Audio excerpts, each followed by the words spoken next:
Hey guys, what's going on? It is Ash here coming at you today in Raid Shadow Legends. Today we're going to talk about the Void Epic Champion Skullcrown, who is an S tier nuker, especially in Epics inside Raid Shadow Legends. If you have her, congratulations, because she is a beast. We're going to talk about where she's used first today, then we'll get into her kit, her masteries, how I recommend you guys gear her out, and then we'll take a look at her in the arena, maybe even in a campaign too, where she's amazing. So campaign locations, I've already rated her. I should have done it live with you guys, but campaign location, she's a 5. Spider's Den, she's a 5. Arena offense, she's a 5. Arena defense, even the top tier players, some of them use her on defense because of her unkillable. She also still has that speed aura, although it's not the best in the game. We'll talk about that in just a moment. But arena defense, I would also be generous and give her a 5. Clan boss, I would give her like a 2. Definitely not great in clan boss. And then all the other dungeons except for Fire's Night, I would give her 5. So all the keeps,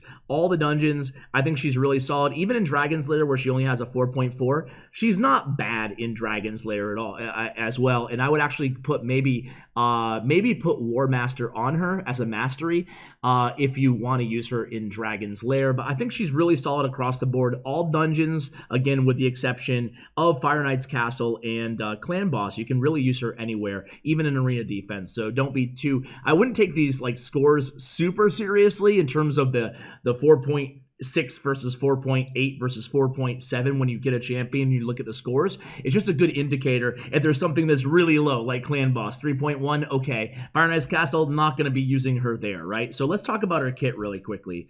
So Wave of Souls, her A1 attacks all enemies. So tons of AoE, well, just 2 skills, both AoE, 2 non-passive skills. So Wave of Souls attacks all enemies, places an extra hit if the target has more than 50% HP. You're starting to see why she's so good inside the arena.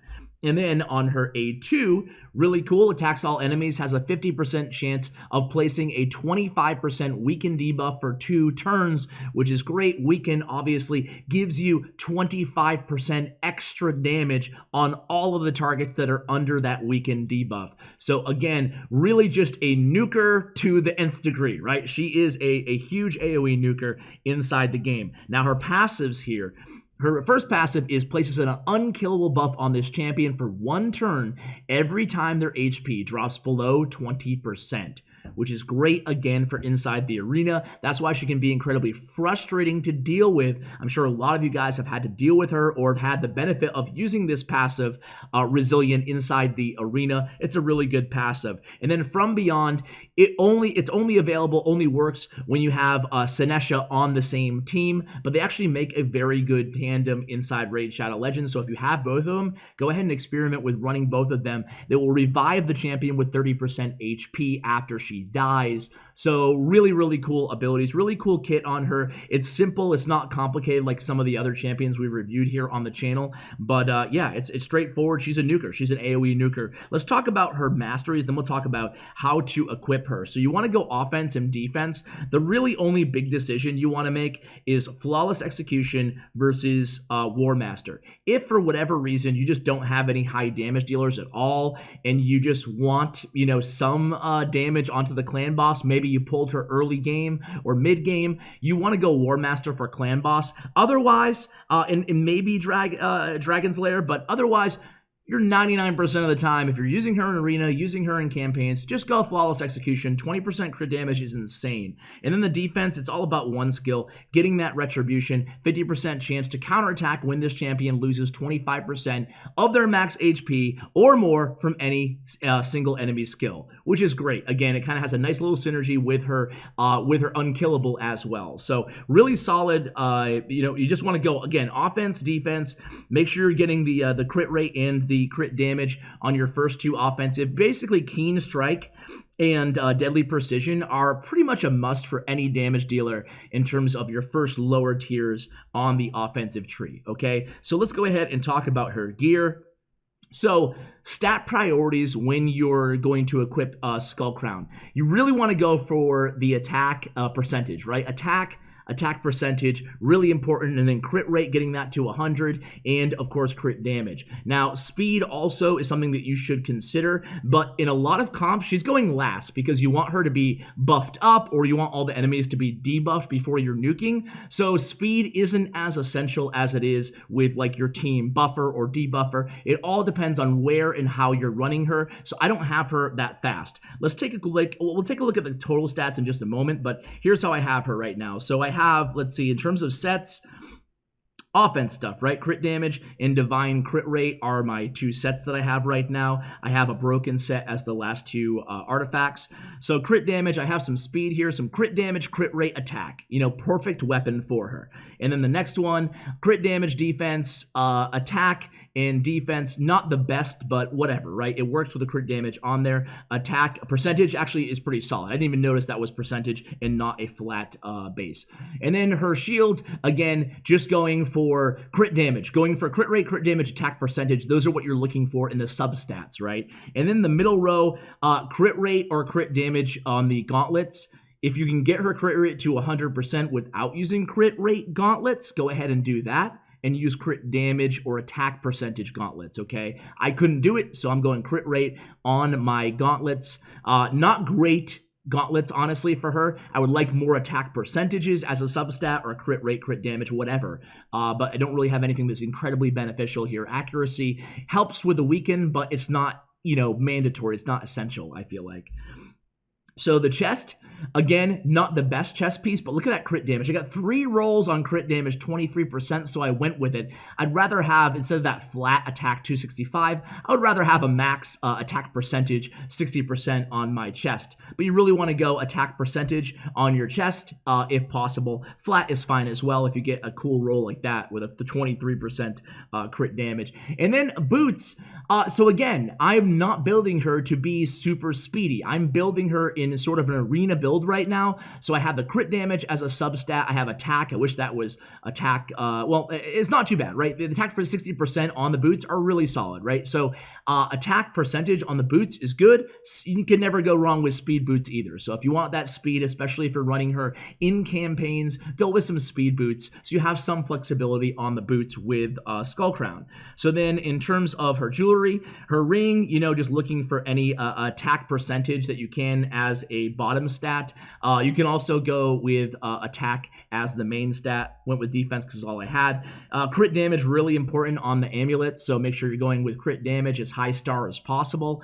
And on the banner, you go attack with her. You can go accuracy if you want to, if you're really worried about landing those weaken debuffs, but I prefer going with attack with decent substats, which I do not have. Would love some more percentages. So there you go, guys. That is the gear. Let's take a look at our total stats real quick here before we jump into the arena. So attack is 4259. You're really aiming for 4,000 if you can for towards the end game, and you know, mid game in the 3,000s, right? Defense is pretty high, I guess, for her. Speed is low, but it's okay. Crit rate's 93%. We'd like it at 100, but we'll live with 93.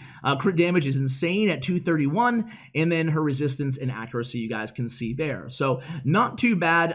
You know, again, you can adjust these a little bit, play with them. I like the high attack on Skullcrown, and then making sure I have as close to 100 and 200 on the crit rate and the crit damage. Let's go ahead and give her a try. I'm going to actually do a live arena battle for you guys with her, because I kind of want you to see how she works. So let's go and try to go against a strong team. This is not the strongest team that we're going against here, but I'm going to show you. I'm going to show you how she works. It's fast and it's awesome. So let's find her quickly. Here she is. So we already have the speed aura on Kymar. So let's go ahead and go in like this, and this is how she works. So we start out with Apothecary. Remember, she's going last too, okay? So we're going to stun them all, put them to sleep. Not stun, put them to sleep. And then we're going to decrease the enemy's team turn meter. And then we are going to let her do her thing. Okay, she actually got lapped there. I actually don't have this. Okay, so here we go. It places an extra hit if the targets have more than 50% HP. Looking good. They all have more than 50% HP. So our first hit, they're all defended right now. So that actually didn't work out that well, obviously, because they have all those buffs up. But we'll still win this fight because she's unkillable now. And here she goes. Retribution kicking in, the counterattack going down, and we're just going to heal everybody up. She still has one full turn. With that, we're going to go ahead and do the turn meter reset. We're going to go ahead and slow everybody down again, and then we're going to hit with the A2 here. So there it is. Boom. 2 guys down just like that. And again, I told you guys, right? We can go with, let's go with, I think I can get by without using a heal right now. Famous last words, right? So here we go. Now we can go with the stun. Now we can go with a heal on her.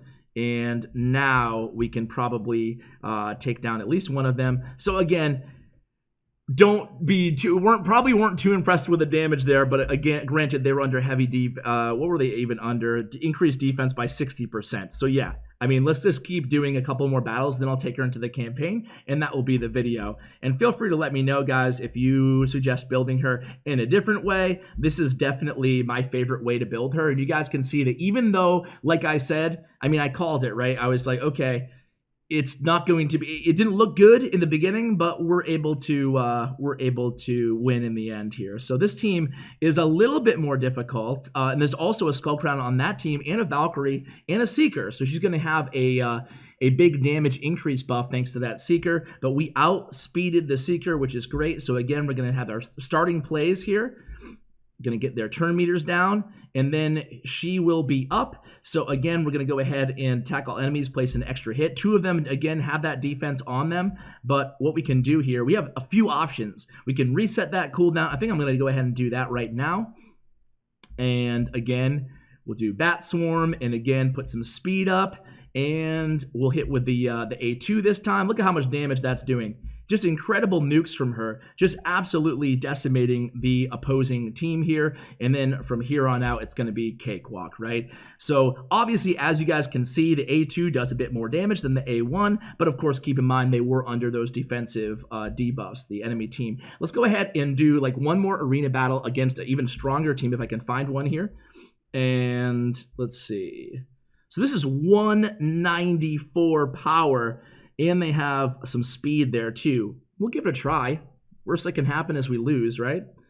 Can't win them all. I would normally probably wouldn't take this battle. I'd probably just go to the next screen, but just for the video's sake, let's see what we can do here. So a couple resists on the speed, definitely not good. And then they get their buffs up. So not a good start at all. They have counterattack too, so we're going to be taking some heavy damage from Biggin. And there goes my Nethril. So we'll heal her up. At least try to get a turn out of her and see what we can do here. Again, yeah, that's not going to be good. Yeah, she places the unkillable, though, which is great. See how she's always still alive, essentially, and she's the last person standing. So, yeah, not going to be able to take down the 194 power team there. Let's go ahead and leave that battle, and we'll do one more because we can't have a loss in there.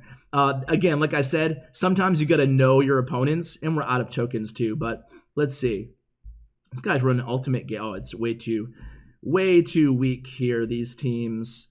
Let's just do one more here. This guy has a couple rares in his party. He has Apothecary and Kale. So we're going to go ahead and slow everybody down. He also has a Kymar and a Miscreated Monster. So again, we can we have like some options here, right? Let's hit with the A1 first. Again, 10 to 15k damage, and now watch her A2 in a second. I'm going to speed her up, and she might not even be alive by the time she gets a turn here. She's up now. Now the A2, let's see how much damage. Look at 20 to 30 something k. It's an insane damage on her. All right, let's push her into a campaign. Let's put her into like Nightmare Endgame and just see how she does. Not Clan Boss. Let's go to campaign. Put her over here. She's void, so there's no affinity that we need to really work on. Let's go to the very end game here. We'll put her kind of alongside this duo here, and she'll just be dominating. So there she is, and we'll see how she does. Just gonna keep her on auto. I guess I probably could have tried to solo this. I probably wouldn't have aimed quite so high though. But again, like her and Biggin, like tag teaming this is just gonna be insane. I mean, these waves in Nightmare, the second to last Nightmare is just, it's going to be crazy, right? 12-6 right now. And it's just, I would like her a little bit faster, honestly, if I was going to make her, like I mentioned that when we were reviewing her. I would like her a little bit faster if she was going to be a campaign farmer for me, but really fast here, again, considering the difficulty of these mobs that we're facing. And that was her A1. You guys can see the damage, you know, noticeably the damage increase on her A1 and A2. Actually, if I had her as my main damage dealer in the arena, you can see unkillable buff on her right now, I would actually go ahead and lead off with her A2, not her A1, as I was doing in those arena battles. I am actually using Umbral Enchantress inside the arena right now, as you may have seen. If you want me to review her, I'm happy to do so as well. Guys, I hope you enjoyed this video. If you have Skullcrown, congratulations. She's really, really good. Newsflash. So, guys, that's going to do it for the video. Thank you so much for watching. And as always, take care, guys.